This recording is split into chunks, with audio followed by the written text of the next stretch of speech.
بسم اللہ الرحمن الرحیم۔ السلام علیکم ناظرین، آج کی ویڈیو میں ہم بات کریں گے تعمیر کعبہ کتنی بار ہوئی اور کب اور کس کس نے کی۔ اسلام سے پہلے عربوں کے خصوصاً مکہ اور مدینہ کے حالات کیا تھے، یہودیوں کا کیسے قتل عام کیا گیا، اور حضرت اسماعیل علیہ السلام نے اپنی بیوی کو طلاق کیوں دی، اور ناظرین کرام ویڈیو کے آخر میں آپ کو احادیث مبارکہ کی روشنی میں بتائیں گے کہ مکہ میں بت پرستی کا آغاز کس نے کروایا تھا۔ ناظرین کرام، آج کی ویڈیو انتہائی اہم ہونے والی ہے، اس کو آخر تک لازمی دیکھیے گا۔ تو آئیے آغاز کرتے ہیں اپنی آج کی اس ویڈیو کا۔ حضرت ابراہیم علیہ السلام نے عراق سے شام اور شام سے مصر کی طرف ہجرت کی۔ وہ سفر و حضر میں توحید کا پرچم بلند کیے رکھتے تھے۔ ان کی اہلیہ محترمہ حضرت سارہ علیہ السلام بھی ان کے ہمراہ تھیں۔ وہ اپنے دور کی حسین ترین عورت تھیں۔ اس دور کے شاہ مصر کی عادت بد تھی کہ وہ ہر خوبصورت عورت کو حاصل کرنا اپنا حق سمجھتا تھا۔ اللہ تعالیٰ کا فیصلہ تھا کہ وہ حضرت سارہ علیہ السلام کو اس کے ناپاک ارادوں سے محفوظ رکھے گا۔ اللہ کا امر پورا ہوا۔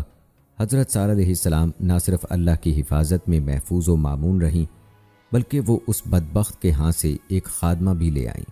اس خادمہ کا نام ہاجرہ تھا۔ یہ نہایت نیک اور عالی ہمت خاتون تھیں۔ حضرت اسماعیل علیہ السلام انہی کے فرزند تھے۔ سارہ علیہ السلام بانجھ تھیں اور ابراہیم علیہ السلام پر تیزی سے بڑھاپا چھا رہا تھا۔ ان کے بال سفید ہو گئے تھے، اس لیے حضرت سارہ علیہ السلام نے فیصلہ کیا کہ وہ یہ خادمہ ابراہیم علیہ السلام کو دے دیں تاکہ وہ ان سے شادی کر لیں۔ ان کا خیال تھا کہ شاید ہاجر علیہ السلام سے انہیں نیک اولاد نصیب ہو جائے۔ ادھر اللہ تعالیٰ کا فیصلہ تھا کہ ہاجر علیہ السلام ان کے پہلے بیٹے کی ماں بنیں گی۔ اللہ نے انہیں بیٹا دیا جس کا نام اسماعیل رکھا گیا۔ لیکن جب حضرت اسماعیل علیہ السلام پیدا ہوئے تو حضرت سارہ علیہ السلام کو فطری رشک و غیرت نے آ لیا۔ وہ قسم کھا بیٹھیں کہ میں اس کے 3 اعضاء کاٹ کر ہی دم لوں گی۔ حضرت ہاجر علیہ السلام کو ان کے ارادے کا علم ہو گیا، چنانچہ انہوں نے کمر پر لمبے دامن والا پٹکا باندھنا شروع کر دیا تاکہ حضرت سارہ علیہ السلام ان کے قدموں کے نشان نہ دیکھ پائیں۔ آخرکار انہیں اپنے شوہر کے ساتھ بھاگنا پڑا۔ حضرت ابراہیم علیہ السلام انہیں ان کے شیر خوار بیٹے سمیت بیت اللہ والی جگہ پر لے آئے۔ وہ دونوں ایک بڑے درخت کے نیچے ٹھہرے جہاں بعد میں زمزم جاری ہوا۔ ان دنوں مکہ سنسان تھا، کوئی رہائش پذیر نہ تھا، نہ وہاں پانی تھا۔ حضرت ابراہیم علیہ السلام نے انہیں کھجوروں کی ایک تھیلی اور پانی کا ایک مشکیزہ تھمایا اور واپس چل پڑے۔ حضرت ہاجر علیہ السلام ان کے پیچھے بھاگیں اور عرض کرنے لگیں، ابراہیم، آپ ہمیں اس ویران وادی میں جہاں کوئی غمخوار نہیں چھوڑ کر کہاں جا رہے ہیں؟ مگر ان کے بار بار پکارنے پر جواب تو دور، حضرت ابراہیم علیہ السلام نے مڑ کر بھی نہ دیکھا۔ آخرکار وہ کہنے لگیں، کیا آپ کو ہمیں یہاں چھوڑنے کا حکم اللہ نے دیا ہے؟ حضرت ابراہیم علیہ السلام نے جواب دیا، ہاں۔ حضرت ہاجر علیہ السلام یہ سن کر لوٹ آئیں اور کہنے لگیں، تب اللہ تعالی ہمیں ضائع نہیں کرے گا۔ حضرت ابراہیم علیہ السلام چلتے گئے، حتیٰ کہ جب ایک گھاٹی کے پاس پہنچ کر ان کی نظروں سے اوجھل ہو گئے تو بیت اللہ کی طرف منہ کیا اور یہ دعا کی، اے ہمارے رب، میں نے اپنی کچھ نسل ایک بے زراعت وادی میں تیری حرمت والے گھر کے پاس بسائی ہے۔ اے ہمارے رب، اس لیے کہ وہ نماز قائم کریں، چنانچہ تو بعض لوگوں کے دلوں کو ایسا کر دے کہ ان کی طرف مائل رہیں، اور انہیں ہر قسم کے پھلوں سے رزق دے تاکہ وہ تیرا شکر کریں۔ چند دنوں میں پانی ختم ہو گیا۔ حضرت ہاجر علیہ السلام اور ان کا بیٹا پیاس کے مارے بے چین ہو گئے۔ پیاس سے بلکتا بچہ ماں سے دیکھا نہ گیا۔ وہ بھاگیں، قریب پہاڑی صفا پر چڑھیں اور وادی میں ادھر ادھر دیکھنے لگیں، شاید کوئی نظر آ جائے، لیکن اس سنسان فضا میں کون نظر آتا۔ صفا سے اتریں، ہموار زمین پر آئیں اور دامن اٹھا کر تیزی سے بھاگیں اور مروہ پر جا کھڑی ہوئیں۔ وہاں بھی کوئی نظر نہ آیا تو نیچے اتر آئیں۔ وہ بے قراری کے عالم میں اسی طرح بھاگتی دوڑتی رہیں۔ اس بھاگ دوڑ میں انہوں نے 7 چکر لگائے۔ رسول اللہ صلی اللہ علیہ وآلہ وسلم کا ارشاد ہے کہ حج و عمرہ میں سعی کرنے کی بنیاد یہی ہے۔ 7ویں چکر میں جب وہ مروہ پر تھیں تو حضرت جبرائیل علیہ السلام تشریف لائے اور زمزم کی جگہ پر اپنی ایڑی یا پر رگڑنے لگے، حتیٰ کہ وہاں سے پانی نکل آیا۔ وہ یہ دیکھ کر بھاگیں اور آ کر حوض سا بنانے لگیں تاکہ پانی محفوظ ہو جائے۔ انہوں نے یہ پانی جلدی جلدی اپنے مشکیزے میں بھرا، پانی فوارے کی طرح پھوٹ رہا تھا۔ رسول اللہ صلی اللہ علیہ وآلہ وسلم نے اس پر تبصرہ کرتے ہوئے فرمایا، اللہ تعالیٰ اسماعیل پر رحمت نازل فرمائے اگر وہ زمزم کو بہنے دیتی، یا فرمایا اگر وہ لپیں نہ بھرنے لگتیں تو آج زمزم ایک جاری چشمہ ہوتا۔ بہرحال انہوں نے پانی پیا اور بچے کو دودھ پلایا۔ فرشتے نے ان سے کہا آپ یہ خیال بھی دل میں نہ لائیں کہ ہم یوں ہی مر کھپ جائیں گے، یہاں بیت اللہ ہے جسے یہ بچہ اور اس کا والد مل کر تعمیر کریں گے۔ یاد رکھو اللہ تعالیٰ اپنے سچے بندوں کو ضائع نہیں فرماتا۔ وہ انہی حالات میں زندگی بسر کر رہے تھے کہ ان کے قریب سے قبیلہ جرہم کا ایک خاندان گزرا۔ یہ لوگ قحطانی تھے اور یمن سے تعلق رکھتے تھے۔ جب انہوں نے پانی دیکھا تو حضرت حاجرہ علیہ السلام سے وہاں رہائش کی اجازت مانگی۔ انہوں نے بخوشی اجازت دے دی، تاہم یہ شرط رکھی کہ ان کا پانی پر کوئی حق نہیں ہوگا۔ انہوں نے یہ شرط تسلیم کر لی اور اپنے باقی اہل خانہ کو بھی وہیں بلا لیا اور سب مل کر رہنے لگے۔ ادھر بچہ جوان ہو گیا، اس نے ان سے عربی بھی سیکھ لی تھی۔ یہ جوان انہیں بہت پسند آیا۔ وہ شادی کی عمر کو پہنچا تو انہوں نے اپنی ایک لڑکی سے اس کی شادی کر دی۔ حضرت حاجرہ علیہ السلام کی وفات پر حضرت ابراہیم علیہ السلام تشریف لائے۔ حضرت اسماعیل علیہ السلام گھر پر نہیں تھے۔ انہوں نے دریافت فرمایا اسماعیل کہاں ہے؟ بیوی بولی وہ کسی کام سے باہر گئے ہیں۔ حضرت ابراہیم علیہ السلام نے بہو کی خیر خیریت دریافت کی تو وہ پھٹ پڑی۔ طرح طرح کے شکوے کرنے کے بعد بولی ہم بڑی مصیبت سے زندگی گزار رہے ہیں۔ حضرت ابراہیم علیہ السلام نے فرمایا انہیں میرا سلام پہنچانا اور کہنا کہ وہ گھر کی چوکھٹ بدل دیں۔ حضرت اسماعیل علیہ السلام واپس آئے تو ان کی بیوی نے سارا واقعہ سنایا۔ وہ جان گئے کہ وہ میرے ابا جان تھے۔ وہ اپنے والد گرامی کے پیغام کا مطلب سمجھ گئے کہ چوکھٹ سے مراد بیوی ہے، چنانچہ انہوں نے اسے طلاق دے دی اور ایک دوسری عورت سے شادی کر لی۔ کچھ عرصے کے بعد حضرت ابراہیم علیہ السلام دوبارہ تشریف لائے۔ اس دفعہ بھی اسماعیل علیہ السلام گھر نہ ملے۔ آپ نے ان کی بیوی سے حال احوال پوچھا تو اس اللہ کی بندی نے اللہ تعالیٰ کا خوب شکر ادا کیا اور کہا کہ ہم ہنسی خوشی رہ رہے ہیں اور خوب کھا پی رہے ہیں۔ حضرت نے اسی بیوی کو آخری دم تک اپنے عقد میں رکھا۔ ابراہیم علیہ السلام نے فرمایا انہیں میرا سلام پہنچانا اور کہنا کہ گھر کی چوکھٹ قائم رکھیں۔ حضرت اسماعیل علیہ السلام واپس آئے تو بیوی نے یہ ماجرا سنایا۔ وہ سمجھ گئے کہ وہ میرے والد محترم تھے، یعنی ابراہیم علیہ السلام ہی تھے۔ وہ اپنے والد کے پیغام کا مطلب یہ سمجھے کہ موجودہ بیوی سے عقد قائم رکھا جائے، اور پھر اس کے بعد مدتوں حضرت ابراہیم علیہ السلام دوبارہ نہیں آئے۔ ایک دن تشریف لائے تو بیٹے کو زمزم کے پاس پایا، وہ اپنے تیروں کی مرمت کر رہے تھے۔ اسماعیل علیہ السلام کی نظر ان پر پڑی تو اٹھے اور آگے بڑھ کر والد ماجد کے سینے سے لپٹ گئے۔ خیر خیریت دریافت کرنے کے بعد حضرت ابراہیم علیہ السلام نے فرمایا کہ اللہ تعالیٰ نے مجھے ایک کام کرنے کا حکم دیا ہے، تو مجھ سے تعاون کرو۔ زمزم کے قریب ایک ٹیلا تھا۔ حضرت ابراہیم علیہ السلام نے اس طرف اشارہ کیا اور فرمایا یہاں اللہ تعالیٰ کا گھر تعمیر کرنا ہے۔ حضرت ابراہیم علیہ السلام بیت اللہ تعمیر کرنے لگے۔ حضرت اسماعیل علیہ السلام پتھر لاتے، والد گرامی کو تھماتے اور وہ دیواریں چنتے جاتے۔ جب عمارت اونچی ہو گئی اور زمین پر کھڑے ہو کر تعمیراتی کام کرنا ممکن نہ رہا تو حضرت اسماعیل علیہ السلام وہ پتھر لائے جسے آج دنیا مقام ابراہیم کے نام سے جانتی ہے۔ اب حضرت ابراہیم علیہ السلام اس پتھر پر کھڑے ہوئے اور عمارت بنانے لگے۔ کیوں یہ دونوں عظیم باپ بیٹا عمارت بھی بناتے جاتے تھے اور عذرائے تشکر یہ دعا بھی کرتے جاتے تھے اے ہمارے رب، ہماری طرف سے یہ خدمت قبول کر، بلا شبہ تو ہی خوب سننے والا، خوب جاننے والا ہے۔ راہ حق میں اطاعت جواری کا یہ کوئی پہلا واقعہ نہیں تھا۔ حضرت اسماعیل علیہ السلام میں آداب فرزندی کوٹ کوٹ کر بھرے ہوئے تھے، جن کا پورا پورا مظاہرہ انہوں نے افوان شباب ہی میں اس وقت کر دکھایا جب حضرت ابراہیم علیہ السلام کو خواب میں اشارہ ہوا کہ اپنے بیٹے کو اللہ تعالیٰ کے راستے میں قربان کر دیں۔ آپ نے بیٹے سے فرمایا اے میرے پیارے بیٹے، بے شک میں خواب میں دیکھتا ہوں کہ میں تجھے ذبح کر رہا ہوں، اب تو دیکھ تیری کیا رائے ہے۔ سعادت مند بیٹے کو عرفان حقیقت نصیب ہو گیا۔ فوراً سر جھکا کر عرض کی ابا جان، جو آپ کو حکم دیا گیا ہے کر گزریں، انشاءاللہ آپ مجھے صبر کرنے والوں میں سے پائیں گے۔ حضرت ابراہیم علیہ السلام اللہ تعالیٰ کے حکم پر عمل درآمد کے لیے اسماعیل علیہ السلام کو مینا لے گئے اور انہوں نے جو ہی صاحبزادے کو کروٹ کے بل زمین پر لٹایا اور چھری ان کے ہاتھ میں تھی تو اچانک صدائے ربانی گونج اٹھی، اے ابراہیم، تو نے خواب سچ کر دکھایا ہے، اور اللہ تعالیٰ نے اس کے بدلے میں ایک عظیم ذبح عطا کیا۔ فرمانے باری تعالیٰ ہے، اور ہم نے اس اسماعیل کے بدلے میں ایک عظیم القدر ذبیحہ جانور ذبح کرنے کو دیا، یعنی اللہ تعالیٰ نے ایک بڑا چتکبرا مینڈھا بھیجا، انہوں نے بیٹے کو چھوڑا اور مینڈھا ذبح کر دیا۔ یوں باپ اور بیٹا دونوں نے اللہ تعالیٰ کی رضا حاصل کر لی۔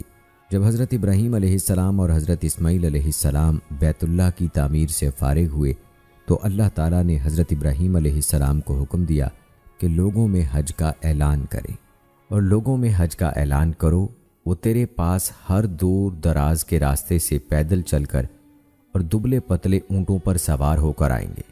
کہا جاتا ہے کہ حضرت ابراہیم علیہ السلام نے ابو قبیس پہاڑ یا صفا پہاڑ پر مقام ابراہیم پر اللہ کا نام لے کر اعلان فرمایا، اے لوگو، تمہارے رب نے تمہارے لیے ایک گھر تعمیر کرایا ہے، لہٰذا اس کا حج کرنے آؤ۔ اللہ تعالیٰ نے ان کی آواز تمام مخلوقات کو اور قیامت تک آنے والے ان لوگوں کو بھی جن کی قسمت میں حج کرنا لکھا گیا ہے سنا دی۔ چنانچہ لوگوں نے ان الفاظ سے جواب دیا، میں حاضر ہوں اے اللہ، میں حاضر ہوں، یعنی لبیک اللہم لبیک۔ قرآن مجید کے ارشاد کے مطابق حضرت ابراہیم علیہ السلام اور حضرت اسماعیل علیہ السلام نے اللہ رب العزت کے حضور دعا کی، اے ہمارے رب، اور انہی میں سے ایک رسول بھیج، وہ ان کے سامنے تیری آیات تلاوت کرے اور انہیں کتاب و حکمت کی تعلیم دے اور انہیں پاک صاف کر دے، بلا شبہ تو ہی غالب خوب حکمت والا ہے۔ امام ابو جعفر طبری لکھتے ہیں، ابراہیم و اسماعیل علیہ السلام کی یہ دعا خاص طور پر ہمارے نبی حضرت محمد صلی اللہ علیہ وآلہ وسلم کے حق میں تھی۔ اسی دعا کی نسبت رسول اللہ صلی اللہ علیہ وآلہ وسلم اشارہ کرتے ہوئے فرمایا کرتے تھے، میں اپنے والد ابراہیم علیہ السلام کی دعا کا نتیجہ اور عیسیٰ علیہ السلام کی خوشخبری کا مصداق ہوں۔ حضرت اسماعیل علیہ السلام بیت اللہ کے قریب اپنے سسرالی رشتہ داروں کے ساتھ رہنے لگے، حتیٰ کہ اللہ تعالیٰ نے انہیں حجاز میں رہنے والے امالیک، ایک قدیم قوم، اور یمن والوں کی طرف رسول بنا کر بھیجا۔ اللہ تعالیٰ کا ارشاد ہے، اور کتاب میں اسماعیل کا ذکر کرو، بلا شبہ وہ وعدے کا سچا تھا اور رسول نبی تھا۔ اللہ تعالیٰ نے انہیں 12 عظیم بیٹے عطا فرمائے۔ امام ابن اسحاق نے ان کے نام بھی درج کیے ہیں، جو حافظ ابن کثیر رحمۃ اللہ علیہ نے ان کے حوالے سے نقل کیے ہیں۔ 2 بڑے بیٹے نابت اور کیدار کے نام سے موسوم تھے۔ حضرت نابت ہی وہ شخصیت ہیں جنہیں ابراہیم و اسماعیل علیہ السلام کی دعوت کے کام کے لیے منتخب کیا گیا۔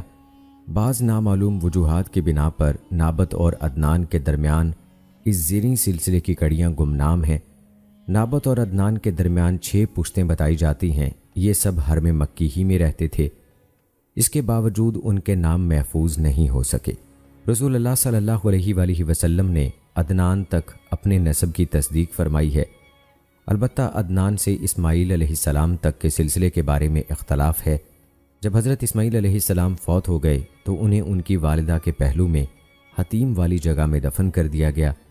ان کی عمر 137 سال تھی۔ حجاز کے تمام عرب ان کے دونوں بیٹوں نابت اور کیدار ہی کی طرف منسوب ہیں۔ دوستو، یہاں یہ بتا دینا ضروری ہے کہ حضرت ابراہیم علیہ السلام کا دور حضرت عیسیٰ علیہ السلام سے 19 صدیاں قبل تھا۔ اور دوستو، آئیے اب ویڈیو میں آگے بڑھتے ہوئے بات کرتے ہیں تعمیر کعبہ کی۔ کعبہ 11 مرتبہ تعمیر ہوا۔ ارزقی کی روایت کے مطابق کعبہ پہلی دفعہ فرشتوں نے تعمیر کیا تھا۔ امام بہقی وغیرہ کی روایت کے مطابق دوسری دفعہ آدم علیہ السلام نے تعمیر کیا۔ تیسری مرتبہ حضرت آدم علیہ السلام کے بیٹوں نے تعمیر کیا، جیسا کہ ارزقی وغیرہ نے حضرت وہب بن منبع کے حوالے سے بیان کیا ہے۔ کعبہ شیس بن آدم نے تعمیر کیا تھا۔ چوتھی بار کعبے کی تعمیر کا اعزاز حضرت ابراہیم علیہ السلام اور حضرت اسماعیل علیہ السلام کے حصے میں آیا، جس کی تفصیل ہم آپ کو ابھی بتا چکے ہیں۔ حافظ ابن کثیر نے اس بات کو ترجیح دی ہے کہ دراصل کعبہ کی باقاعدہ پہلی تعمیر یہی تھی۔ وہ کہتے ہیں رسول اللہ صلی اللہ علیہ وآلہ وسلم سے کوئی ایسی صحیح روایت منقول نہیں جس سے یہ بات ثابت ہو کہ کبھی حضرت ابراہیم علیہ السلام سے پہلے بھی بیت اللہ کا وجود تھا۔ جن لوگوں نے بیت اللہ کی جگہ کے الفاظ سے استدلال کیا ہے، ان کا استدلال قوی نہیں کیونکہ اس کے یہ معنی بھی ہو سکتے ہیں کہ بیت اللہ کی وہ جگہ جو اللہ تعالیٰ کے علم میں تھی وہ اس کی تقدیر میں متعین تھی، اور آدم علیہ السلام سے لے کر ابراہیم علیہ السلام تک کے انبیاء کے نزدیک معظم و محترم تھی۔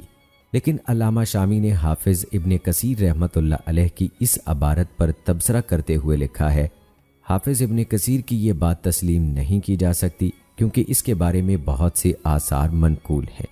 5ویں تعمیر امالیک کے ہاتھوں انجام پائی اور 6ٹھی بنو جرہم نے کی، جیسا کہ علامہ شامی نے ابن ابی شیبہ کی روایت نقل کی ہے اور جسے مشہور محدث اسحاق بن راہویہ نے اپنی مسند میں بیان کیا ہے۔ اسی طرح ابن جریر اور ابن ابی حاتم نے بھی اسے بیان کیا ہے، اور امام بہقی نے دلائل النبوہ میں نقل کیا ہے۔ یہ روایت حضرت علی رضی اللہ تعالی عنہ سے مروی ہے کہ بنو جرہم کے دور میں بیت اللہ کی تعمیر کی نوبت 1 یا 2 مرتبہ اس وقت پیش آئی جب سیلاب کی شدت سے بیت اللہ کی دیوار مسمار ہو گئی تھی، لیکن در حقیقت یہ کوئی نئی تعمیر نہیں تھی، بلکہ یہ تو محض کعبے کے ایک بوسیدہ حصے کی مرمت تھی، اور سیلابی پانی اور کعبے کے درمیان ایک دیوار بنا دی گئی تھی جسے عامر بن جارود نے تعمیر کیا تھا۔ یہ روایت ہم آپ کو پہلے بتا چکے ہیں۔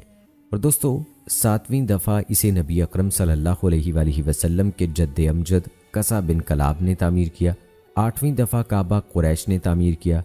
اس وقت اس کی تعمیر میں خود رسول اللہ صلی اللہ علیہ وآلہ وسلم بھی بنفس نفیس شریک تھے۔ اس وقت آپ کی عمر مبارک 35 سال تھی۔ 9ویں تعمیر حضرت عبداللہ بن زبیر رضی اللہ تعالی عنہ کے ہاتھوں ہوئی۔ یہ بات متفق علیہ روایت میں مذکور ہے۔ 10ویں مرتبہ کعبے کی تعمیر حجاج بن یوسف نے اموی خلیفہ عبد الملک بن مروان کے حکم پر کی، جیسا کہ صحیح مسلم کی روایت میں ہے۔ اصل واقعہ یہ ہے کہ حضرت عبداللہ بن زبیر رضی اللہ تعالی عنہ کے دور میں بیت اللہ کو آگ لگ گئی۔ انہوں نے نئے سرے سے تعمیر کیا اور دوران تعمیر چند تبدیلیاں کر دیں۔ حتیم کو بیت اللہ میں شامل کر دیا، دروازے کے مقابل ایک اور دروازہ لگا دیا اور دونوں دروازے زمین کے برابر کر دیے، کیونکہ انہوں نے حضرت عائشہ رضی اللہ تعالی عنہا سے سنا کہ رسول اللہ صلی اللہ علیہ وآلہ وسلم نے فرمایا تھا، اے عائشہ، اگر تیری قوم یعنی قریش کا دور جاہلیت یا فرمایا کفر کا زمانہ ابھی تازہ نہ ہوتا تو میں بیت اللہ کی موجودہ عمارت گرا دیتا اور اس کی پچھلی جانب دروازہ بنا دیتا اور اس کا دروازہ سطح زمین کے برابر رکھتا، نیز حتیم کو اس میں شامل کر لیتا۔ لیکن عبد الملک کو شک تھا کہ عبداللہ بن زبیر رضی اللہ تعالی عنہ نے یہ روایت اپنی خالہ عائشہ رضی اللہ تعالی عنہا سے نہیں سنی۔ اس نے حجاج کو حکم دیا کہ بیت اللہ کو پہلی حالت بحال کر دی جائے۔ چنانچہ حجاج نے یہ تمام تبدیلیاں ختم کر کے بیت اللہ کو حسب سابق پہلی حالت پر تعمیر کر دیا۔ بعد میں مشہور شاعر عمر بن ابی ربیعہ کے بھائی حارث بن عبداللہ بن ابی ربیعہ نے خلیفہ عبد الملک کے روبرو تصدیق کی کہ یہ روایت میں نے بھی عائشہ رضی اللہ تعالی عنہا سے سنی ہے، تو عبد الملک کو اپنے کیے پر بہت افسوس ہوا۔ مروی ہے کہ خلیفہ ہارون الرشید عباسی نے ارادہ کیا تھا کہ وہ کعبے کو از سر نو سیدنا عبداللہ بن زبیر رضی اللہ تعالی عنہ کی تعمیر کے مطابق کر دے، لیکن امام مالک رحمۃ اللہ علیہ نے اس کی مخالفت کی اور فرمایا، امیر المومنین، میں آپ کو اللہ تعالیٰ کا واسطہ دے کر کہتا ہوں کہ بیت اللہ کو اپنے بعد آنے والے بادشاہوں کے لیے کھیل نہ بنائیں کہ جس کا جی چاہے اسے ڈھاتا بناتا رہے، اس طرح لوگوں کے دلوں سے بیت اللہ کی ہیبت اٹھ جائے گی۔ یہ بات ہارون الرشید کی سمجھ میں آ گئی اور وہ اپنے ارادے سے باز آ گیا۔ 11ویں مرتبہ سلطان مراد خان چہارم عثمانی نے 1040 ہجری یعنی 1630 عیسوی میں کعبہ کی تعمیر کی، جس کا ذکر محمد علی بن علان نے اسی موضوع پر اپنی تالیف کردہ کتابچے میں کیا ہے۔ اس تعمیر کی ضرورت اس لیے پیش آئی کہ سیلاب کی وجہ سے کعبے کی عمارت کے کچھ حصے منہدم ہو گئے تھے۔ تعمیر کعبہ کے بارے میں نازل ہونے والی قرآنی آیات اور احادیث صحیحہ، جن میں صحیح بخاری کی روایات بھی شامل ہیں، یہی معلوم ہوتا ہے کہ کعبہ مشرفہ کے اولین بانی حضرت ابراہیم و اسماعیل علیہ السلام ہی ہیں۔ بیت اللہ کی جگہ ایک بلند ٹیلہ تھا جس سے فرشتے اور پہلے انبیاء علیہ السلام واقف تھے، اور یہ جگہ قدیم زمانے سے ہی معظم و مشرف سمجھی جاتی تھی، حتیٰ کہ حضرت ابراہیم علیہ السلام نے اپنے زمانے میں باقاعدہ بنیادیں کھود کر کعبہ تعمیر کیا۔ باقی رہیں وہ روایات جن میں اس سے بھی پہلے کعبے کی عمارت کا تذکرہ ہے، تو وہ ان میں سے اکثر صحابہ یا تابعین کے اقوال ہیں۔ انہیں بیان کرنے والے بھی فاقہی اور ارزقی جیسے مورخین اور ایسے محدثین اور مفسرین ہیں جو اپنی کتابوں میں صرف صحیح اور حسن روایات کی پابندی نہیں کرتے بلکہ ہر قسم کی روایات نقل کر دیتے ہیں۔ آپ اس سے پہلے ابن کثیر رحمۃ اللہ علیہ کی روایات کے بارے میں ہم آپ کو بتا چکے ہیں کہ کسی بھی صحیح حدیث میں جو رسول اللہ صلی اللہ علیہ وآلہ وسلم سے منقول ہو، یہ ذکر نہیں کہ حضرت ابراہیم علیہ السلام سے پہلے کعبے کی عمارت موجود تھی۔ حضرت ابن عباس رضی اللہ تعالی عنہ کے حوالے سے روایت ہے کہ رسول اللہ صلی اللہ علیہ وآلہ وسلم حج کے لیے نکلے۔ جب وادی اسفان میں تشریف فرما ہوئے تو دریافت فرمایا، ابو بکر یہ کون سی وادی ہے؟ انہوں نے عرض کیا، یہ وادی اسفان ہے۔ آپ نے فرمایا، اللہ کی قسم، یہاں سے ہود، نوح اور ابراہیم علیہ السلام بھی اپنے سرخ اور جوان اونٹوں پر سوار گزر چکے ہیں۔ ان کے اونٹوں کی مہاریں کھجور کی چھال کے ریشوں کی تھیں۔ انہوں نے عبائیں پہنی ہوئی تھیں اور دھاری دار چادریں اوڑھی ہوئی تھیں۔ وہ لبیک کہتے ہوئے قدیم گھر بیت اللہ کے حج کو جا رہے تھے۔ دوستو، کعبہ کی عمارت میں حضرت ابن زبیر رضی اللہ تعالی عنہ کے تصرف کے حوالے سے اگر بات کی جائے تو جب حضرت ابن زبیر رضی اللہ تعالی عنہ نے کعبے کی تعمیر نو کا فیصلہ کر لیا تو لوگوں نے مل کر اس کی عمارت منہدم کی اور اسے زمین کے برابر کر دیا۔ پھر ارد گرد لکڑی کے ستون کھڑے کیے اور ان پر پردے لٹکا کر اسے کعبے کی طرح بنا دیا۔ پھر ان پردوں کے اندر تعمیر شروع کر دی۔ انہوں نے بیت اللہ کے احاطے میں 6 ہاتھ کی وہ جگہ بھی شامل کر دی جو قریش نے نکال دی تھی۔ بیت اللہ کی اونچائی میں 10 ہاتھ اضافہ کیا گیا۔ دروازے 2 رکھے گئے، ایک مشرقی جانب دوسرا مغربی جانب، تاکہ لوگ ایک دروازے سے داخل ہوں اور دوسرے سے نکلیں۔ ان تبدیلیوں کی وجہ دراصل وہ روایت ہے جسے بخاری اور مسلم دونوں نے بیان کیا ہے کہ رسول اللہ صلی اللہ علیہ وآلہ وسلم نے فرمایا، عائشہ، اگر تمہاری قوم یعنی قریش کا دور جاہلیت ابھی تازہ نہ ہوتا تو میں حکم دیتا کہ بیت اللہ کی موجودہ عمارت گرا کر اس میں وہ جگہ شامل کی جائے جو نکال دی گئی تھی، اور اس کا دروازہ زمین کی سطح پر لگایا جائے اور 2 دروازے بنائے جائیں، یوں میں اسے صحیح ابراہیمی بنیاد پر تعمیر کراتا۔ حضرت ابراہیم علیہ السلام نے کعبہ کی عمارت کی اونچائی 9 ہاتھ، لمبائی 32 ہاتھ اور چوڑائی 22 ہاتھ رکھی تھی، اور اس پر چھت نہیں تھی۔ بیت اللہ کی اونچائی حضرت اسماعیل علیہ السلام کے دور سے 9 ہاتھ ہی رہی۔ قریش نے اسے تعمیر کیا تو اونچائی مزید 9 ہاتھ بڑھا دی، یوں اونچائی 18 ہاتھ ہو گئی، اور انہوں نے اس کا دروازہ زمین سے اتنا اونچا کر دیا کہ سیڑھی کے بغیر اس پر چڑھا نہیں جا سکتا تھا۔ دوستو، ہم یہ آپ کو پہلے بتا چکے ہیں کہ بیت اللہ میں بند دروازہ سب سے پہلے طبہ ہی نے لگایا۔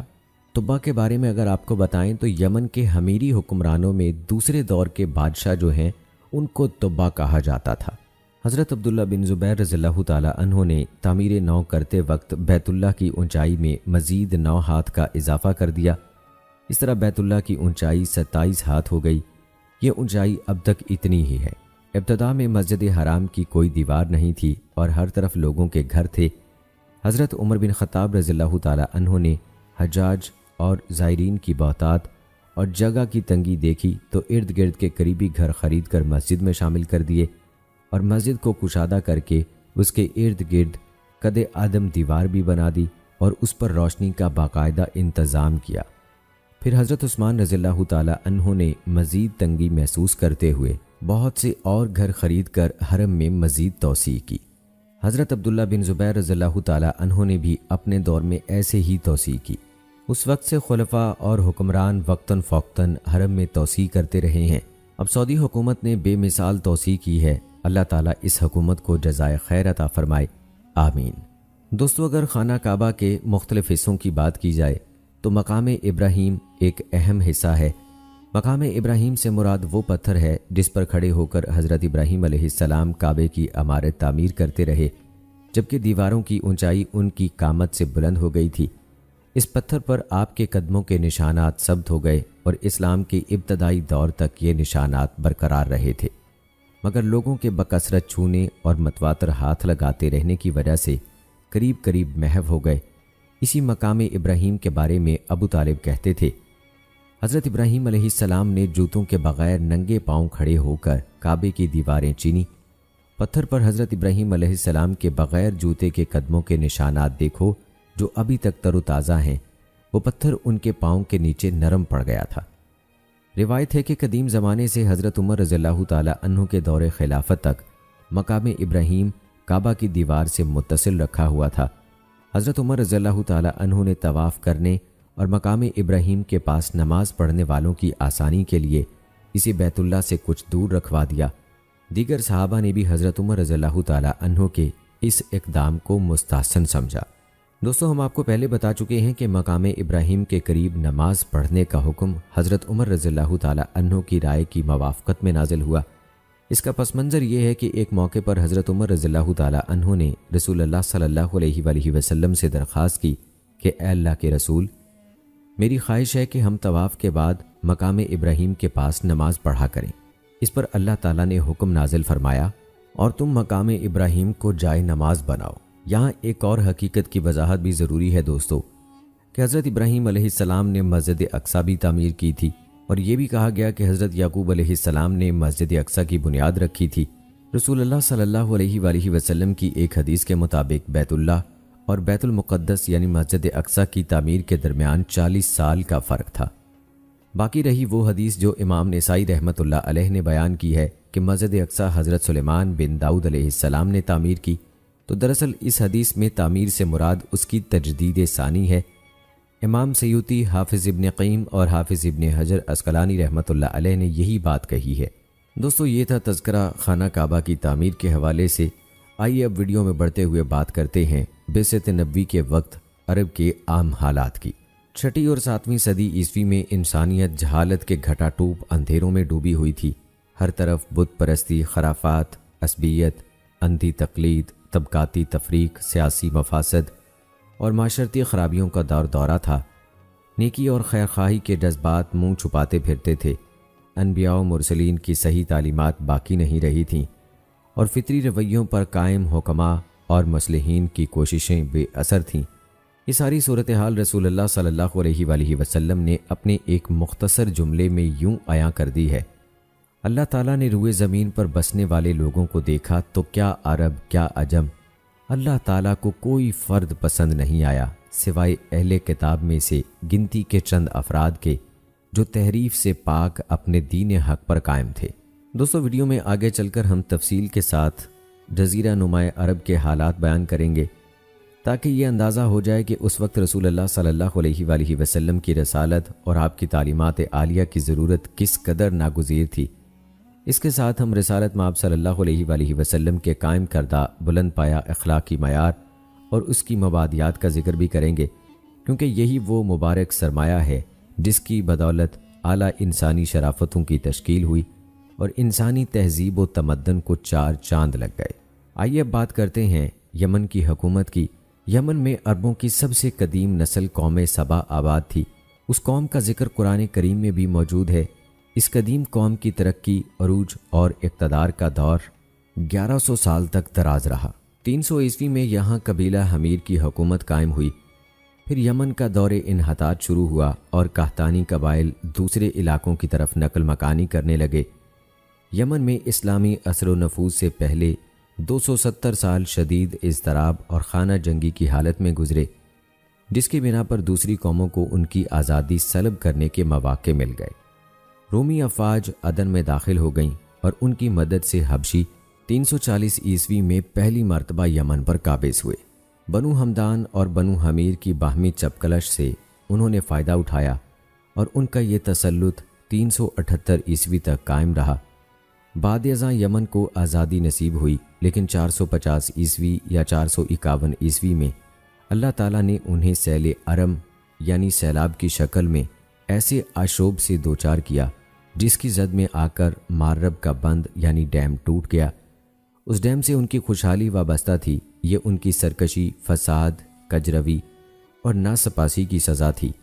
اللہ تعالیٰ کے قانون کی روح سے ایسے لوگوں کا یہی انجام ہوتا ہے۔ 523 عیسوی میں ان کے بادشاہ ذوالنواس نے عیسائیوں کے خلاف زبردست تحریک چلائی تاکہ وہ اپنے دین سے برگشتہ ہو جائیں۔ جب یہ مقصد حاصل نہ ہوا تو اس نے ایک بڑی خندق کھدوائی، اسے آگ سے بھر دیا، پھر عیسائیوں کو اس میں جھونک کر زندہ جلا ڈالا۔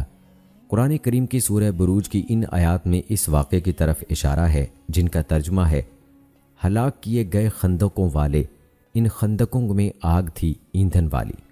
نتیجتاً رومیوں نے حبشیوں کو انگیخت کیا کہ وہ یمن پر دوبارہ قبضہ کر لیں، چنانچہ اریاد کی قیادت میں 525 عیسوی میں حبشی دوبارہ یمن پر قابض ہو گئے۔ ایک حبشی فوجی کمانڈر ابرہہ نے اریاد کو دھوکے سے قتل کر دیا۔ شاہ حبشہ نے ابرہہ کو یمن کا حاکم مقرر کر دیا۔ اسی ابرہہ نے کعبۃ اللہ کو گرانے کے لیے لشکر کشی کی، لیکن اللہ تعالیٰ نے ایک عجیب تدبیر سے اسے اس کے لشکر سمیت ذلت و ناکامی سے دوچار کیا۔ قرآن مجید کی سورہ فیل میں اس واقعے کی طرف اشارہ کیا گیا ہے۔ بالآخر یمنیوں نے ایرانیوں سے مدد طلب کی اور ان کی مدد سے 575 عیسوی میں مادی کرب بن سیف بن ذی یزن حمیری کی قیادت میں حبشیوں کو یمن سے نکال باہر کیا۔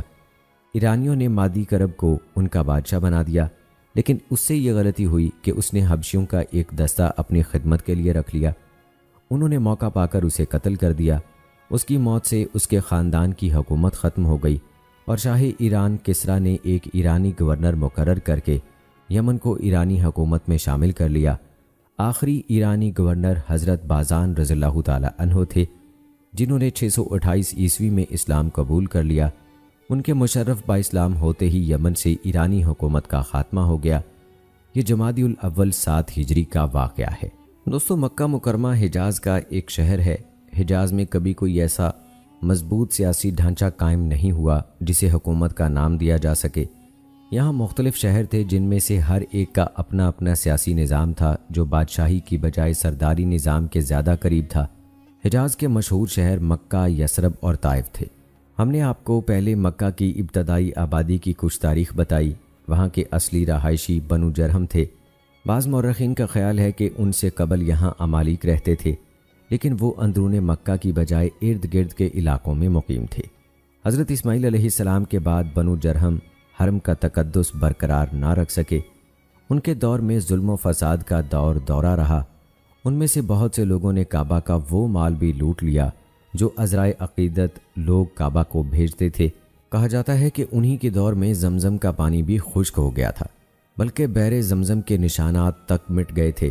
پھر سیل ارم کے بعد جب یمن کے عربی قبائل ادھر ادھر منتشر ہوئے تو سالبہ بن عمر بن طاہر اپنی قوم کو لے کر مکہ مکرمہ آ گیا، لیکن بنو جرہم نے انہیں یہاں رہنے کی اجازت نہ دی۔ نتیجتاً جنگ ہوئی، بنو جرہم شکست کھا گئے، یوں ان کی تولیت ختم ہو گئی۔ سالبہ بیمار ہوا تو شام چلا گیا اور مکہ کی سرداری اور کعبے کی تولیت اپنے بھتیجے ربیہ بن حارثہ بن عمر کے سپرد کر گیا۔ اس کا لقب لہوی تھا اور اس کی قوم بنو خزاع کے نام سے مشہور تھی۔ بنو جرہم اور سالبہ کی جنگ کے دوران میں بنو اسماعیل بن ابراہیم بنو خزاع کے پاس چلے گئے تھے اور اس جنگ سے لا تعلق رہے۔ بنو خزاع نے تقریباً 300 سال تک کعبہ کی تولیت سنبھالے رکھی۔ بعض مورخین نے یہ مدت 500 سال بتائی ہے۔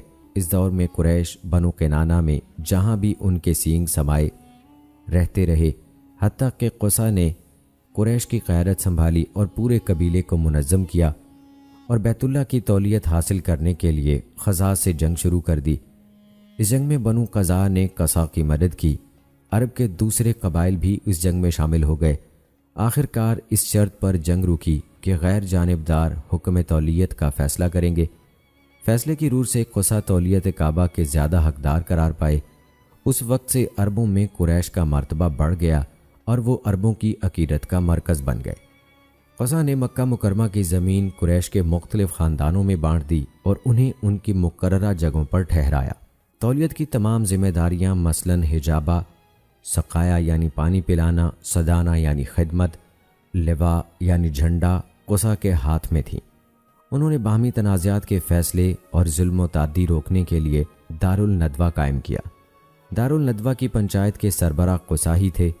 وہی دارالندوہ کے دیگر معاملات کے ذمہ دار بھی تھے۔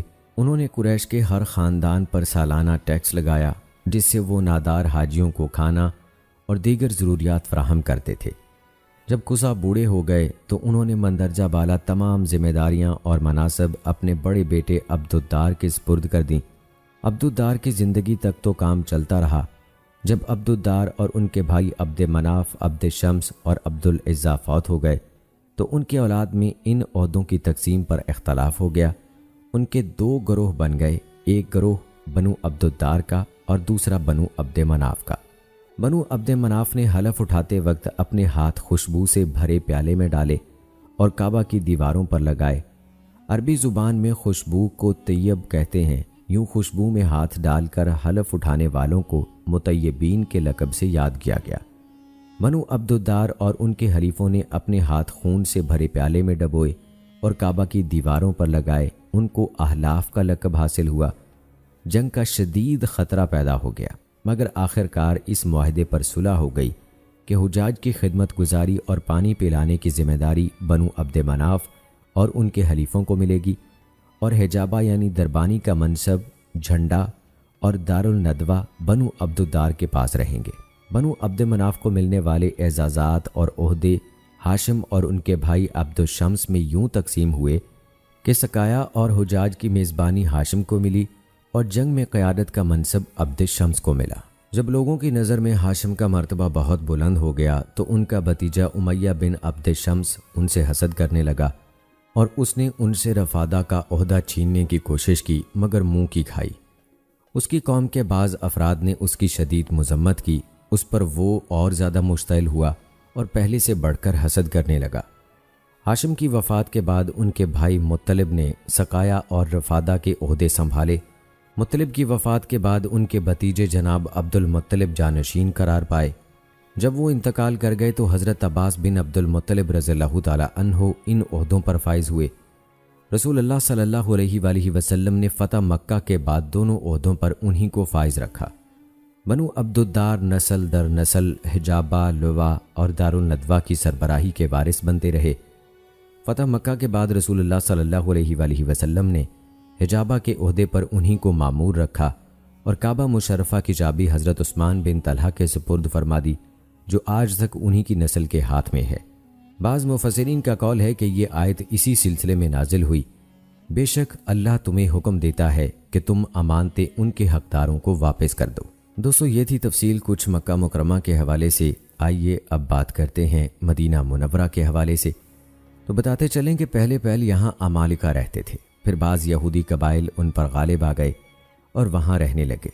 یہ پہلی اور دوسری صدی عیسوی کی بات ہے، جب رومیوں نے شام کے علاقے میں یہودیوں کے خلاف جنگ کر کے انہیں ادھر ادھر منتشر کر دیا، تو یہودیوں کے چند قبائل جن میں بنو نذیر اور بنو قریظہ ممتاز تھے، یثرب آ کر رہنے لگے۔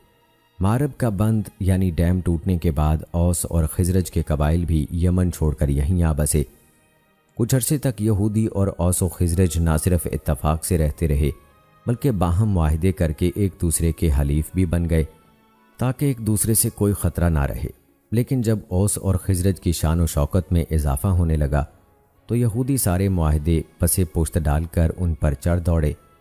اوس و خزرج نے اپنے چچا زاد غسانیوں سے مدد طلب کی تو انہوں نے یہودیوں کے خلاف ان کی مدد کی۔ اس طرح یہودی پسپا ہو گئے۔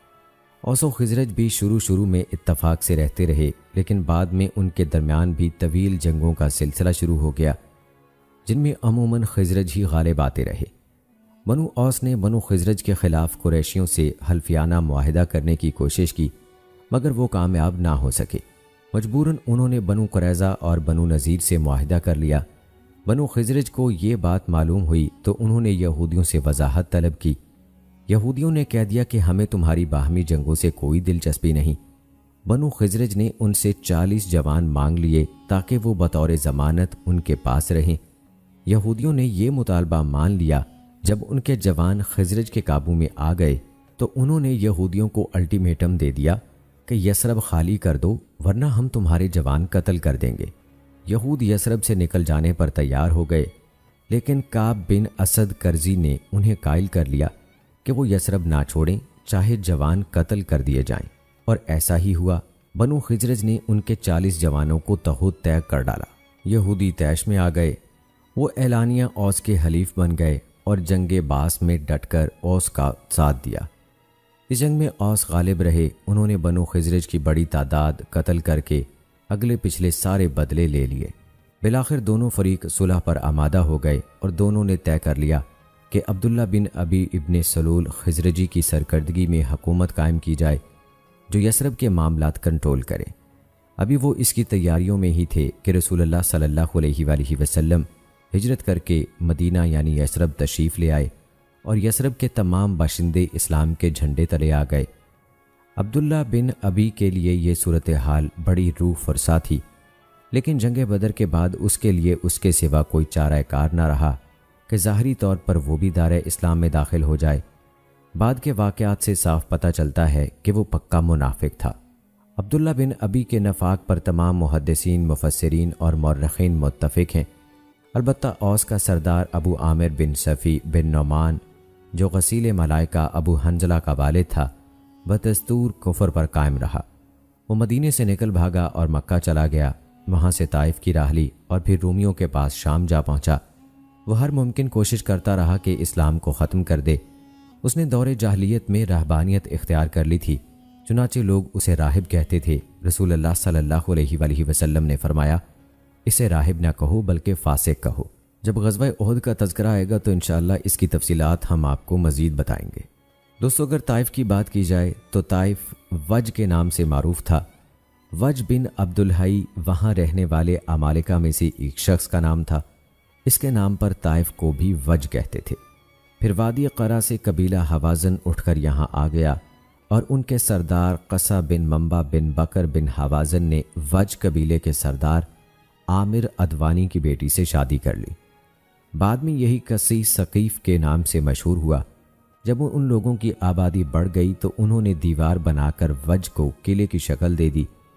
چونکہ یہ دیوار چاروں طرف سے شہر کو گھیرے ہوئے تھی، اس لیے وہ اسے طائف کہنے لگے اور وج کی بجائے اس شہر کا نام طائف معروف ہو گیا۔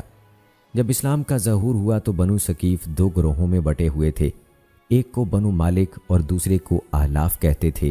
ان کی آپس میں دشمنی تھی، اس بنا پر ان میں جنگ چھڑ گئی۔ اس جنگ میں احلاف غالب آ گئے اور انہوں نے بنو مالک کو طائف کے پیچھے ایک وادی حنین میں دھکیل دیا۔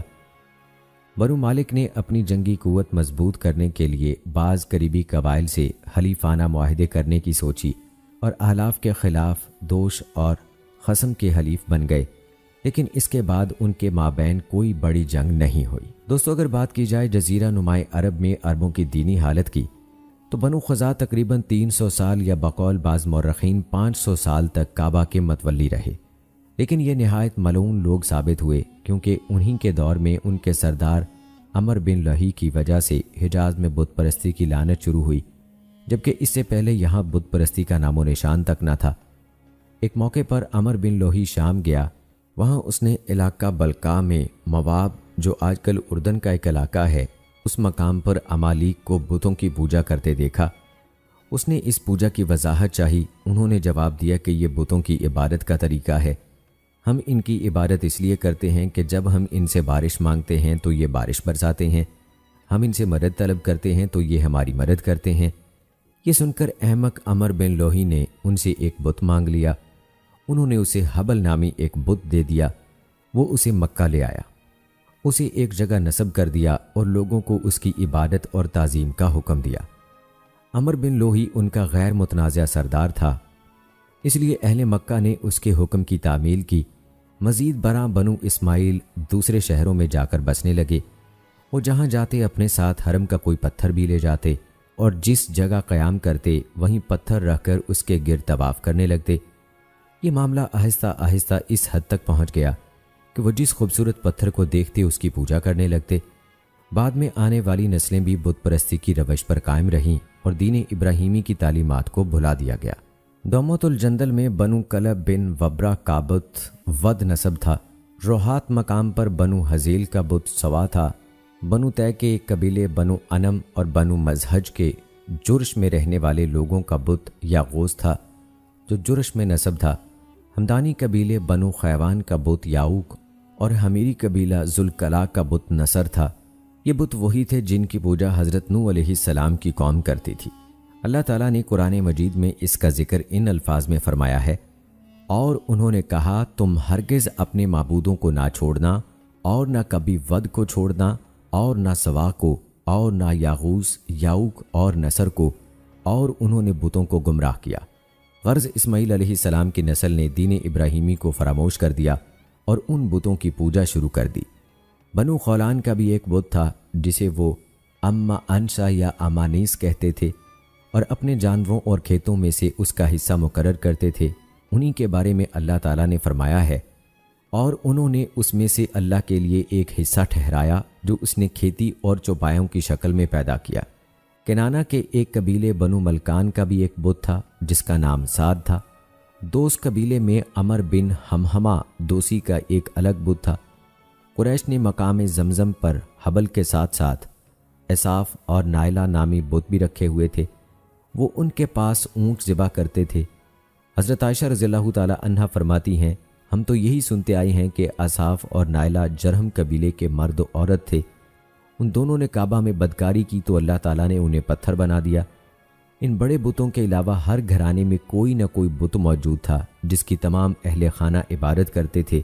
سفر پر جاتے وقت سب سے آخری اور واپسی کے وقت اولین کام ان بتوں ہی کو ہاتھ لگانا تھا۔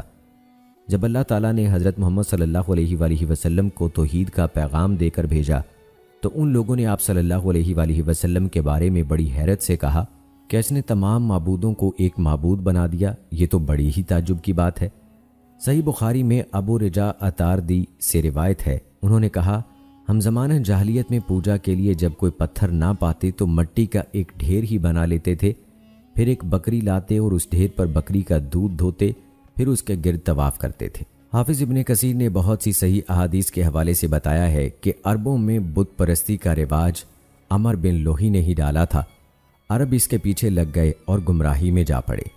ان احادیث میں سے صحیح بخاری اور صحیح مسلم کی ایک حدیث یہ ہے کہ رسول اللہ صلی اللہ علیہ وآلہ وسلم نے فرمایا، میں نے عمر بن عامر خزائی عمر بن لوہی کو جہنم کی آگ میں دیکھا، وہ اپنی آنتیں گھسیٹ رہا تھا۔ یہی وہ شخص تھا جس نے سب سے پہلے بتوں کے نام پر جانور چھوڑے۔ ابن اسحاق کی روایت میں یہی بات زیادہ تفصیل سے بتائی گئی ہے، اس کی سند بھی صحیح ہے۔ اس کے الفاظ ہیں، اسی شخص نے سب سے پہلے حضرت اسماعیل علیہ السلام کے دین کو تبدیل کیا، بت نصب کیے، بتوں کے نام پر جانوروں کے کان کاٹے، بتوں کے نام پر جانور آزاد کیے، وسیلہ اور حام نام رکھ کر انہیں کھلا چھوڑا۔ اللہ تعالیٰ نے کئی ایک آیات میں ان چیزوں کی تردید فرمائی، ارشاد ربانی ہے، اور اپنی زبانوں کے جھوٹ بیان کرنے کی بنا پر یہ نہ کہو کہ یہ حلال ہے اور یہ حرام ہے تاکہ تم اللہ پر جھوٹ باندھو۔ حضرت ابن عباس رضی اللہ تعالیٰ عنہ نے فرمایا، اگر تم عربوں کی جاہلیت سے آگاہی حاصل کرنا چاہو تو سورہ انعام کی آیت نمبر 130 کے بعد کی آیات پڑھو۔ ان آیات میں عربوں کی بت پرستی اور معاشرے میں اس کی مہلک اثرات کا خلاصہ بیان کیا گیا ہے۔ عربوں میں دین ابراہیمی کی چند باتیں ہی باقی رہ گئی تھیں، مثلا بیت اللہ کی تعظیم، طواف، حج، عمرہ، وقوف عرفات و مزدلفہ اور حرم میں قربانی کے جانور بھیجنا وغیرہ۔ اگرچہ ان عبادات میں بھی وہ اپنی طرف سے بہت سے بدعات ملا چکے تھے، مثلا بنو کنانہ اور قریش حج و عمرہ میں لبیک یوں کہتے، حاضر ہوں اے اللہ تیرے حضور، حاضر ہوں تیرا کوئی شریک نہیں مگر وہ شریک جو تیرا اپنا ہے تو اس کا اور اس کی تمام مملوکہ اشیاء کا مالک ہے۔ چنانچہ وہ لبیک کہہ کر توحید کا اقرار کرتے تھے مگر فوراً ہی بتوں کو بھی شامل کر لیتے تھے اور ان کی ملکیت اللہ کے نام کر دیتے تھے، اور مزید یہ کہ وہ سیٹیاں بجاتے ہوئے برہنہ حالت میں طواف کرتے تھے۔ عربوں نے کعبہ کے ساتھ ساتھ کئی بت خانے بھی بنا رکھے تھے اور ان کی کعبہ ہی کی طرح تعظیم کرتے تھے۔ ان کی بھی صدانت اور حجابت ہوتی تھی، وہاں بھی جانور لے جا کر ذبح کیے جاتے تھے، ان کا طواف بھی کیا جاتا تھا اور ان کے نام پر جانور بھی چھوڑے جاتے تھے۔ مثلا قریش اور بنو کنانہ کا خصوصی بت عزا نخلہ کے مقام پر تھا، اس کے خادم اور نگران بنو ہاشم کے حلفاء بنو شیبان تھے۔ بنو ثقیف کا خصوصی بت لات طائف میں تھا، اس کے خادم اور نگران بنو معتب تھے۔ اوس و خزرج اور ان کے ہم مسلک لوگوں کا خصوصی بت منات قدید میں مشلل کے نام مقام پر تھا۔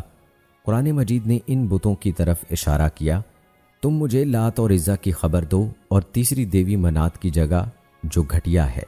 دوس، خصم، بجیلہ اور ان کے علاقے کی دیگر لوگوں کا بت ذوالخلصہ تبالہ کے مقام پر تھا، اسے یمنی کعبہ کہتے تھے۔ اس سے ممتاز کرنے کے لیے اصل کعبہ کو شامی کعبہ کہا جاتا تھا۔ بنو طے اور طے کے پہاڑوں آجا اور سلمہ میں رہنے والوں کا بت خانہ فلس تھا۔ حمیر اور یمن والوں کا بت خانہ ریام تھا۔ بنو بکر اور بنو تغلب کا بت خانہ ذوالقابات مقام سنداد میں تھا۔ عربوں میں اور بھی کئی بت تھے، پرانی کتابیں ان کے ذکر سے بھری پڑی ہیں۔ بتوں کے بارے میں عربوں کے خیالات سے وابستہ بعض عجیب و غریب داستانیں مشہور ہیں۔ مثلا مروی ہے کہ صائب بن عبداللہ کے پاس ایک پتھر تھا جسے اس نے گھڑ کر بت بنا لیا تاکہ اس کی عبادت کیا کرے، وہ ہر روز جمع ہوا دودھ لا کر اس پر بہا دیتا۔ ایک کتا آتا اسے چاٹتا اور پھر ٹانگ اٹھا کر اس پر پیشاب کر دیتا۔ اسی طرح مروی ہے کہ بنو حنیفہ نے پنیر، گھی اور کھجوروں کا حلوہ سا بنا کر اس کا ایک بت بنا رکھا تھا۔ جب قحط پڑا تو بھوک سے بلبلا کر انہوں نے خود ہی اس بت کو کھا کھا کر ختم کر دیا۔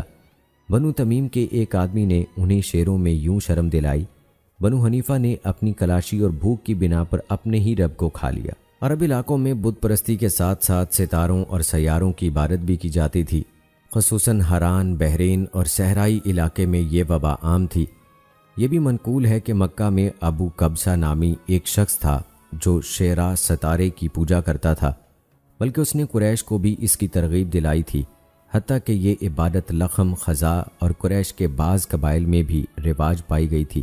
جب رسول اللہ صلی اللہ علیہ وآلہ وسلم نے لوگوں کو بت پرستی چھوڑ کر ایک اللہ کی عبادت کی دعوت دی تو انہوں نے آپ کو ابن ابی قبشہ، ابو قبشہ کا بیٹا کا لقب اسی بنا پر دیا تھا، کیونکہ ابو قبشہ نے بھی اس سے قبل بتوں کی عبادت کی مخالفت کی تھی، اور آپ صلی اللہ علیہ وآلہ وسلم بھی بتوں کی عبادت کی مخالفت کرتے تھے۔ یمن کے علاقے میں سورج کی پوجا کی جاتی تھی۔ اللہ تعالیٰ نے ملکہ سبا کے قصے میں فرمایا، ہدہد نے کہا، بلا شبہ میں نے دیکھا کہ ایک عورت ان پر حکومت کرتی ہے اور اسے ضرورت کی ہر چیز عطا کی گئی ہے اور اس کا ایک عظیم تخت ہے۔ میں نے اسے اور اس کی قوم کو دیکھا کہ وہ اللہ تعالیٰ کو چھوڑ کر سورج کو سجدہ کرتے ہیں، اور شیطان نے ان کے اعمال ان کے لیے پرکشش بنا دیے ہیں اور انہیں راہ حق سے روک دیا ہے، چنانچہ وہ ہدایت نہیں پاتے۔ عرب علاقوں میں یہودیت بھی داخل ہو چکی تھی، خصوصاً مدینہ، خیبر، وادی القرا، فدق اور تیما میں، تو اس کے اثرات دور تک پھیل گئے۔ یہودیت یمن میں بھی جا پہنچی تھی، حتیٰ کہ حمیری بادشاہ ذی النواس بھی یہودیت قبول کر چکا تھا، اور اس نے تمام عیسائیوں کو جبراً یہودی بنانے کے احکام جاری کیے تھے۔ اسی طرح بنو کنانہ، بنو حارث، بنو کعب اور کندہ میں یہودیت پاؤں جما چکی تھی۔ غالب امکان یہ ہے کہ ان لوگوں میں یہودیت یثرب اور خیبر کے یہودیوں کے ذریعے سے پہنچی تھی۔ شام کے غساسنہ، غسانی اور یمن کے مناظرہ آل منظر مسیحیت کا شکار ہو چکے تھے۔ ہیرا میں بڑے بڑے گرجے تھے۔ جزیرہ عرب کے جنوبی علاقوں میں بھی عیسائیت پھیل چکی تھی۔ ایک بہت بڑا گرجا ظفار میں اور دوسرا عدن میں قائم تھا۔ بعض قریشی قبائل بھی عیسائیت قبول کر چکے تھے۔ عدی بن حاتم طائی بھی تعریف شدہ عیسائیت کے غلام بن چکے تھے۔ اس کے باوجود عیسائیت اور یہودیت عرب میں وسیع پیمانے پر نہیں پھیلی تھی، جیسا کہ ان مذاہب کی تاریخ سے واضح ہے، اور یہ بھی حقیقت ہے کہ دین ابراہیمی بھی مکمل طور پر نہیں مٹا تھا، بلکہ جہالت اور بت پرستی کے گھٹا ٹوپ اندھیروں میں بھی کچھ افراد دین حنیف پر قائم تھے، ہر چند بہت کم تھے۔ ان سعادت مند لوگوں کو حنفاء کہا جاتا تھا۔ وہ اللہ تعالیٰ پر پختہ ایمان رکھتے تھے، توحید الوحیت اور توحید ربوبیت کے قائل و عامل تھے اور نبوت کے منتظر تھے۔ مثلاً قس بن سعدہ ایادی، زید بن عمر بن نفیل، امیہ بن ابی السلط، ابو قیس بن ابی انس، خالد بن سنان، نابغہ زبیانی، ظاہر بن ابی سلمہ اور نبی اکرم صلی اللہ علیہ وآلہ وسلم کے جد امجد کعب بن روی بن غالب بن وغیرہ۔ ان لوگوں کو ٹھیک اسی طرح حنفاء کہا گیا جس طرح قرآن مجید میں دین ابراہیمی کو حنیف کہا گیا ہے۔ اللہ تعالیٰ نے فرمایا، بے شک میں نے اپنا چہرہ اس ذات کی طرف مرکوز کر لیا ہے جس نے آسمانوں اور زمین کو پیدا کیا، میں اسی اللہ کا پرستار ہوں اور میں مشرکوں میں سے نہیں ہوں۔ اور فرمایا، ابراہیم نہ تو یہودی تھے اور نہ نصرانی، بلکہ وہ صرف حق پرست فرما بردار تھے اور مشرکوں میں سے نہیں تھے۔ پھر فرمایا، کہہ دیجئے اللہ نے سچ فرمایا، پس تم ملت ابراہیم کی پیروی کرو جو حق پرست تھا اور وہ مشرکین میں سے نہ تھا۔ دوستو، یہاں ویڈیو کے آخر میں اس دور کے مشہور حنفاء کے حالات اور اعتقادات کا جائزہ لیتے ہیں۔ حضرت محمد صلی اللہ علیہ وآلہ وسلم یہ حقیقت روز روشن کی طرح عیاں ہے کہ رسول اللہ صلی اللہ علیہ وآلہ وسلم ان حنفاء میں سر فہرست اور عظیم ترین شخصیت ہیں۔ پھر نام آتا ہے زید بن عمر بن نفیل۔ ابن اساک نے اپنی سند سے روایت کی ہے کہ حضرت اسما بنت ابی بکر رضی اللہ تعالی عنہا نے کہا، میں نے زید بن عمر بن نفیل کو دیکھا، انہوں نے اپنی کمر بیت اللہ کی دیوار کے ساتھ لگا رکھی تھی اور وہ کہہ رہے تھے، ارے قریشیو، قسم اس ذات کی جس کے ہاتھ میں میری جان ہے، میرے علاوہ تم میں سے کوئی بھی ابراہیمی دین پر نہیں ہے۔ پھر وہ کہتے، اے اللہ اگر مجھے معلوم ہوتا کہ تجھے عبادت کا کون سا طریقہ زیادہ پسند ہے تو میں اسی طریقے سے تیری عبادت کرتا، لیکن مجھے معلوم نہیں۔ پھر اپنی سواری پر سجدہ کر دیتے، وہ کعبے کی طرف رخ کر کے نماز پڑھتے اور کہتے میرا معبود وہ ہے جو ابراہیم علیہ السلام کا معبود ہے اور میرا دین ابراہیمی دین ہے۔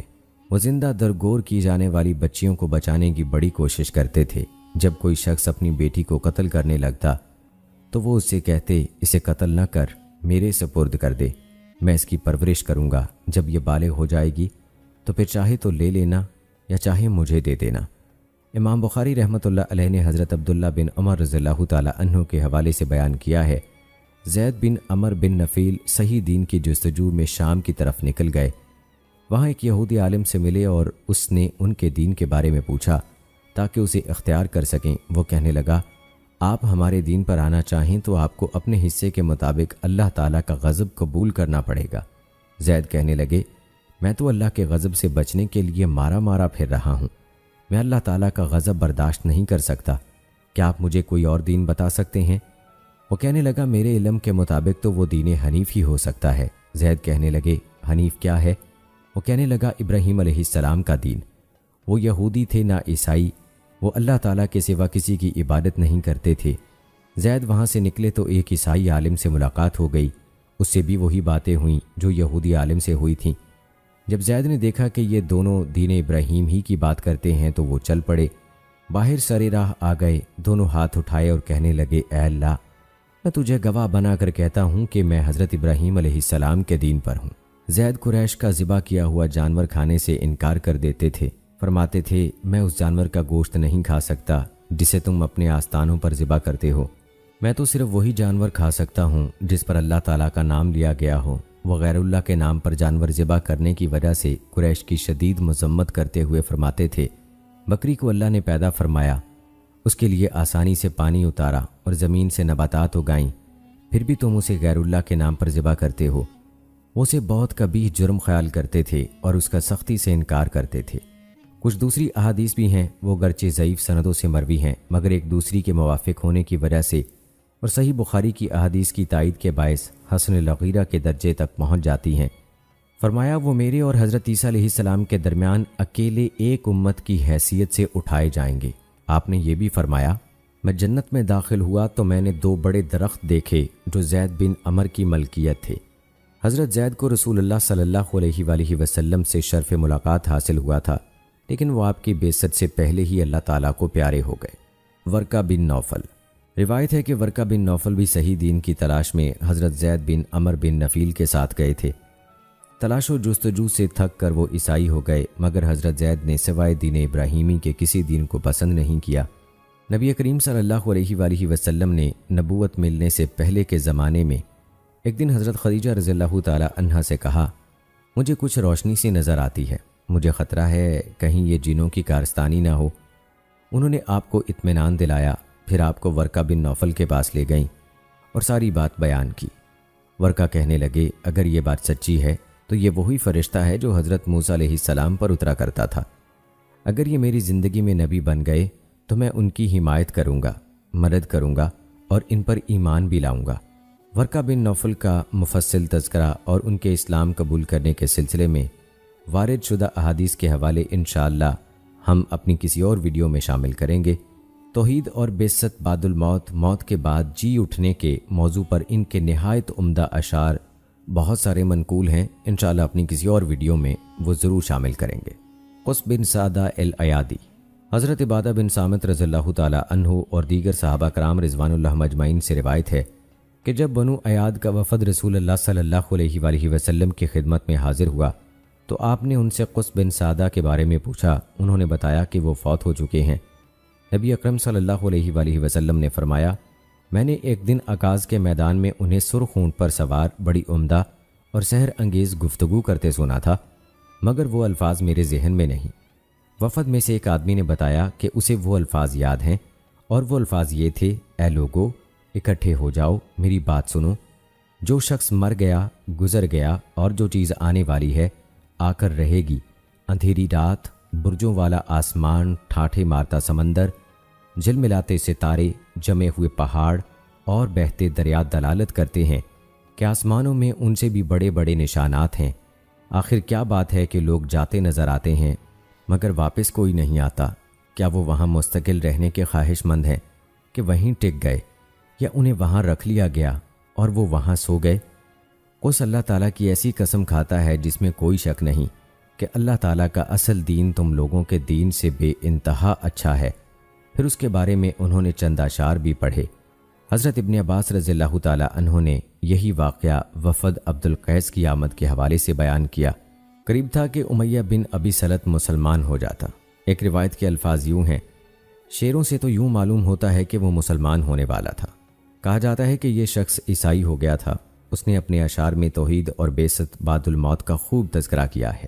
واقعہ یہ ہے کہ وہ ایک عظیم شاعر تھا، رسول اللہ صلی اللہ علیہ وآلہ وسلم کے دور نبوت تک زندہ رہا۔ بدقسمتی سے وہ اسی فریب نفس اور تکبر کی وجہ سے مسلمان نہیں ہوا کہ میں ایک بزرگ آدمی ہوں، بھلا نوجوان شخص کا پیروکار بن جاؤں۔ دراصل وہ خود نبی بننے کا خواہش مند تھا۔ بعض مفسرین کے مطابق یہ آیت اسی کے بارے میں نازل ہوئی، اور اے نبی انہیں اس شخص کی سرگزشت پڑھ سنائیں جسے ہم نے اپنی آیتیں دی تھیں مگر وہ ان کی پابندی سے نکل بھاگا۔ لبید بن ربیہ عامری کلابی جعفری یہ دور جاہلیت کے عظیم شاعر تھے۔ ان کا قصیدہ سارے عرب میں مشہور تھا۔ رسول اللہ صلی اللہ علیہ وآلہ وسلم نے انہی کے بارے میں فرمایا تھا، سب سے سچی بات جو کسی شاعر نے کہی لبید کا یہ قول ہے، خبردار اللہ کے سوا ہر چیز فانی ہے۔ ان کا حضرت عثمان بن مظعون رضی اللہ تعالیٰ عنہ کے ساتھ قصہ مشہور ہے، جس کا تذکرہ مشرکین کی طرف سے دعوت اسلامیہ کی مخالفت کے مختلف حربوں میں سے 10ویں حربے میں آئے گا۔ لبید رضی اللہ تعالیٰ عنہ مسلمان ہو گئے تھے۔ وہ عثمان رضی اللہ تعالیٰ عنہ کے دور خلافت میں اللہ تعالیٰ کو پیارے ہوئے۔ اس وقت ان کی عمر 150 سال ہو چکی تھی۔ بعض مورخین نے اس سے بھی زیادہ بتلائی ہے۔ تو ناظرین، یہ تھی ہماری آج کی ویڈیو۔ امید کرتے ہیں کہ آپ کو پسند آئی ہوگی۔ آج کی اس ویڈیو کے متعلق اپنی رائے کا اظہار کمنٹ باکس میں لازمی کیجیے گا۔ ملتے ہیں اگلی ویڈیو میں، تب تک کے لیے مجھے اجازت دیں۔ فی امان اللہ۔